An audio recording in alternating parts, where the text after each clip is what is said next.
Highest wickets అయితే తన దగ్గర నుంచి చూసాము. యాజ్ అ బౌలర్గానే కాదు, యాజ్ అ కెప్టెన్గా కూడా తనకు తెలుసు చాలా చక్కగా లీడ్ చేస్తున్నాడు టీమ్ని. అండ్ అఫ్ కోర్స్ డిఫెండింగ్ ఛాంపియన్స్గా బరిలోకి దిగారు అని అంటేనే మనకు అర్థమైపోతుంది వాళ్ళు ఎంత strong team and at the same time captaincy others. Absolutely అంత బాగా లీడ్ చేశారు కాబట్టి టాప్ ఆఫ్ ద టేబుల్ వాళ్ళు ఉన్నారు. And once again last time already వాళ్ళు ఒకసారి గెలిచారు కాబట్టి సెకండ్ టైం కూడా మళ్ళీ వాళ్ళు ఫైనల్స్కి వెళ్ళటం కూడా జరిగింది. మర్చిపోకూడదు 2023 వరల్డ్ కప్ కూడా తనే గెలిపించాడు, తన క్యాప్టెన్సీలో గెలిపించాడు. సో ఎవర్ సిన్స్ ఎప్పుడైతే కన్నా తన క్యాప్టెన్సీ బాధ్యతలు తీసుకున్నాడో స్లోగా అంచెలంచెలుగా ఎదిగి ఒక సూపర్ క్యాప్టెన్గా మారాడు. అక్కడే కాదు, సన్ రైజ్ హైదరాబాద్ కూడా ఏం చేశాడో మనకు తెలుసు కదా.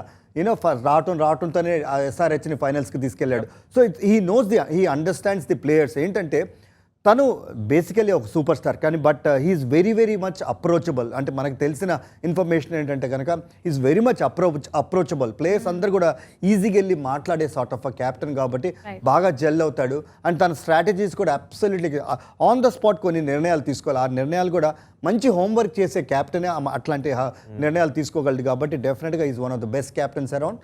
అండ్ డెఫినెట్గా once again I'm saying they will enter into this match as a favourite.